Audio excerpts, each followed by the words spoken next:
बांकी निर्वाचन मंडलीर कांग्रेस विधायक प्रार्थी भाव में नामांकन पत्र दाखल करिथिबा डॉक्टर देवाशीष पट्टनायक वर्तमान आम सहित अच्छी सहित सीधा सड़क आलोचना करवा। आज्ञा प्रथम आपन को अभिनंदन जनाऊँगी एवं आपण विधायक प्रार्थी भाव में नामांकन पत्र दाखल करते उत्साहित अच्छा केते आशावादी निर्वाचन मैदान पार होगा 100% आशावादी एवं उत्साहित निश्चित भाव में, कारण एथर निर्वाचन कौन दलर निर्वाचन नुह, एथर निर्वाचन बांकीर सम्मान और स्वाभिमान निर्वाचन। बांकी माटी को जो मैंने कलंकित कर जीवार समय आसी बांकीवासी बर्तमान मन स्थिर कर सारी से एक स्वच्छ शासन चाहते स्वच्छ लोक को सेमाने निर्वाचित करेंगे। तेणु स्वच्छ लोक को जो निर्वाचित करेंगे निश्चित भाव में आम उत्साहित रहा स्वाभाविक। आपड़ जो भाव में कहते कि निर्वाचन बैतरणी पार सुनिश्चित हेबे, कौन रणनीति रहिबो आगामी दिन में? मु सुनिश्चित भाव बोली कही ना, मुझे आपन को निर्वाचन पारी हेबी जदि लोक चाहिए, कारण आपको मुझे बारंबार कही डेमोक्रेसी गोटे स्वीटनेस हूँ लोक मान पाखे। लोक मैंने जदि शासन भल न पाइबे एवं विभिन्न योजना जदि फलप्रद न हो, सरकार पर रागिबे, प्रार्थी जदि कलंकित हो जेल जाइथिबो एवं अन्यान्य दुर्नीति लिप्त थे रागिबे, ताले निश्चित भाव में लोक मैंने आ गोटे नुआ प्रार्थी को देवे। तेणु जो जो माने प्रार्थी होती आपण मैंने निश्चित भाव में डिसाइड करूँ कि किए तादेह जीति पार, क्या लोक समर्थन मिल। मु निज डिंडीमटा फिटाटा ठीक हम ना, जेहेतु आपण मैंने गणमाध्यम अच्छा आपण मैंने कहतु जे किए जितब क्या प्रति लोक मान शुभेच्छा रहा कहतु। लोक मैंने चाहते डॉक्टर देवाशीष पट्टनायक विधायक भाव में एठू निर्वाचित हुंतु एवं आमर नेतृत्व नियंतु। से कथा मुझे आपको पचारि आपण मत कहे कि लोक मैंने डॉक्टर देवाशीष पट्टनायक को चाहते विधायक भाव में चाहते कौन भावी चाहते बांकी को स्वच्छ शासन दे पारे कि नहीं, बांकी 5 वर्ष तक विधायक थे कौन कर लोक पचारत तापर मत आप कहे। एठी जे विधायक भाव में पूर्व थे तो केते शतकड़ा एठी सफलता अच्छी और केते शतकड़ा विफलता अच्छी से आपण जानते से कहीं टिकट पाइले टिकट तो आम काटिनु, टिकट किए काटिला से आप जानते टिकट दल दलपति काटिले कहीं काटिले। जब टिकट कटिगला एवं कौन पर कटिला लोक जानी ना आप जानी ना मुझे कौन कहि से कौन आप जाना किए जेल थिला, किए केते कलंकित कर बांकी माटी को किए कौन कर जानते। तेणु मु निर्दिष्ट व्यक्ति ना नहीं से व्यक्ति को संपर्क में ना नहीं कि कहीं आलोचना करी। यहाँ आपण मान शुणु, मोर काम है लोक पाक जावा, लोक पाखे बांकीर डाक्तखानार समस्या, बांकीर रास्ताघाटर समस्या, बांकीर जलसेचन समस्या, बांकीर ऑलराउंड डेवलपमेंट समस्या, एजुकेशन, एम्प्लॉयमेंट एवं महानदी रिवर सिस्टम आपंकर सब प्रकार ऑलराउंड डेवलपमेंट जो समस्या अच्छी, इंस्टीट्यूशन गुड़ाकर जो होगा डिग्रेडेशन होगा से कथा एवं विभिन्न प्रकार जो चली लुंठन दुर्नीति चली इंस्टीट्यूशन गुड़ाक से कथा लोक जाना, लोक सब जानते। लोक होती सबुठ कनसीयस, लोक मैंने सबू जानते, से नीरव द्रष्टा आदौ नुहत। 5 वर्ष पर लोक मौका मिले बदलवाई एवं एथर लोक मैंने निश्चित भाव में बदलेबे, एथर परिवर्तन अवश्यम भावी या कहीं रोकीपर। बांकी कांग्रेस दल को आपण लोक मैंने कहीं भोट देवे? कांग्रेस दल बांकी जहाँ होता इरिगेशन था बांकी जानकी वाला पट्टनायक जो मुख्यमंत्री थे आमर सुनादेवी मुंडा आपण गाँ फाँड़े इरिगेशन था, से इरिगेशन बदल बंद हो गला।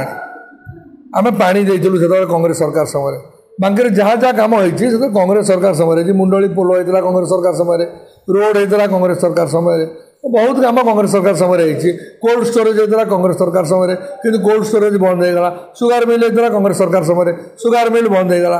विभिन्न छोट छोट गुड़ खंडसारी होता कांग्रेस सरकार समय, गुड़ खंडसारी बंद हो गला। बहुत इंस्टीट्यूशन बंद हो गला आउ कुछ दिन पर आउ जो इंस्टीट्यूशन गुड़ा बंद हो बंद हो लोक भोट देवे। कौ समस्या को आप मुख्य प्रसंग भाव में लोक मान निकट को ने?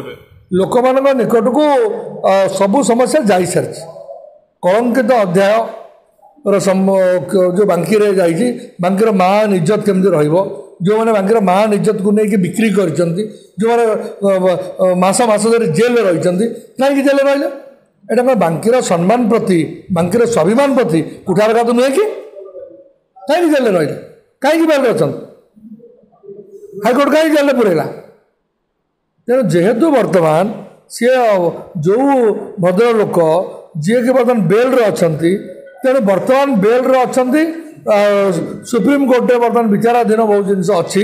ତେଣୁ ବର୍ତ୍ତମାନ ଆଉ ବେଶୀ ତାଙ୍କ ସମ୍ପର୍କରେ ରାୟ ସୁପ୍ରିମକୋର୍ଟର କ'ଣ ବାହାରିବ, ରାୟ କ'ଣ ନ ବାହାରିବ, ମୁଁ ବେଶୀ ହାଇଲାଇଟ୍ କରିବାକୁ ଚାହୁଁନି। କିନ୍ତୁ ଏତିକି ମନେ ରଖନ୍ତୁ, ବାଙ୍କିର ଲୋକମାନେ ବାରମ୍ବାର କହିଛି, ବାଙ୍କିର ଲୋକମାନେ they want a change and they will be changing. ଆଉ ଗୋଟେ କଥା ବି ଏଠି ଅନେକ ସମୟରେ ଚର୍ଚ୍ଚା ହୁଏ ଯେ କଂଗ୍ରେସର ସ୍ଥିତି ଏଠି ସମ୍ପୂର୍ଣ୍ଣ ଭାବରେ ଦୁର୍ବଳ ହୋଇଛି, ଯେତିକି ମଜବୁତ ହେବା କଥା ତାହା ହେଇନାହିଁ। ଡକ୍ଟର ଦେବାଶିଷ ପଟ୍ଟନାୟକ ନିର୍ବାଚନ ପୂର୍ବରୁ ନିଷ୍କ୍ରିୟ ହୋଇପଡ଼ିଥିଲେ। ସେଇଟା ମୁଁ ଜାଣିନି, ଆପଣ ଯଦି ଆଉ କାହା ସାଙ୍ଗେ କଥା ହେଇଥିବେ ସେ କହିଥିବ, କାରଣ ଯଦି ଆପଣଙ୍କୁ ସେ କ'ଣ ଯଦି କଥା ହେଇଥିବ କହିଥିବ, ମୁଁ ଜାଣିନି। କଂଗ୍ରେସ ଏଠି ଷ୍ଟ୍ରଙ୍ଗ ଅଛି, କଂଗ୍ରେସ ଜିତିବ, ଆପଣ ଦେଖିବେ।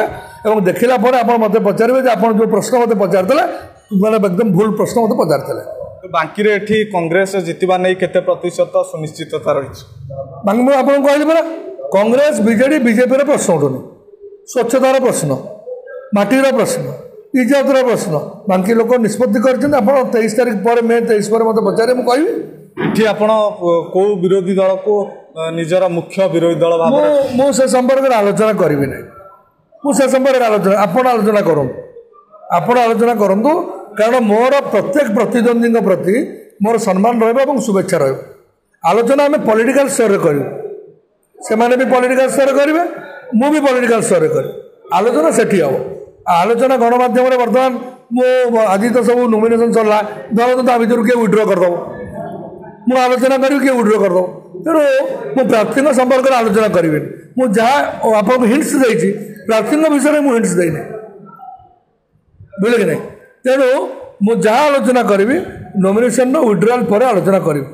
କିନ୍ତୁ ଏଠି ଯେଉଁ ବିଜେଡି ଦଳର ଯେଉଁ ଦବଦବା ରହିଛି, ଆପଣ ଭାବୁଛନ୍ତି କି ତାକୁ ଟକ୍କର ଦେଇପାରିବେ? ମୁଁ ତ କହିନି ଦବଦବା ରହିଛି ବୋଲି, ଆପଣ କହୁଛନ୍ତି ନା। ଆଉ ଆପଣ କେମିତି ବିଜେଡି ଦ୍ୱାରା ଇନଫ୍ଲୁଏନ୍ସ ଦେଇଛନ୍ତି ମୁଁ ଜାଣିନି।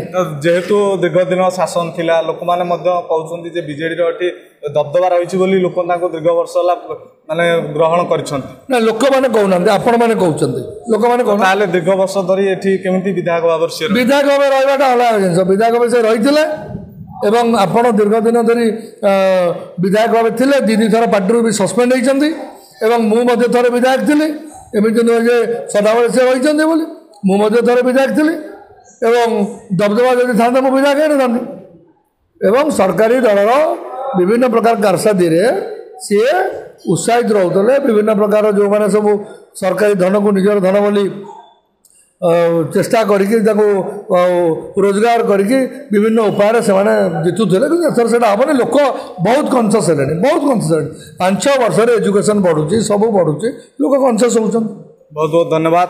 ଏବେ ଆମ ସହିତ ଥିଲେ ଡକ୍ଟର ଦେବାଶିଷ ପଟ୍ଟନାୟକ ଏବଂ ସେ ଯେଉଁଭଳି ଭାବରେ କହୁଛନ୍ତି ଏଠି ଯେଉଁ ଦୁର୍ନୀତିମୂଳକ ଶାସନ ଚାଲିଛି ତାର ମଧ୍ୟ ଅନ୍ତ ହେବ ଏବଂ ଲୋକ ନିଶ୍ଚିନ୍ତ ପକ୍ଷରେ ବୁଝି ସାରିଲେଣି ଏବଂ ଏଥର ଲୋକମାନେ ସଚେତନ ହୋଇଛନ୍ତି ଏବଂ ନିହାତି ଭାବରେ କଂଗ୍ରେସ ମଧ୍ୟ ବିଜୟ ଲାଭ କରିବ ବୋଲି ସେ ଆଶା ବାନ୍ଧିଛନ୍ତି।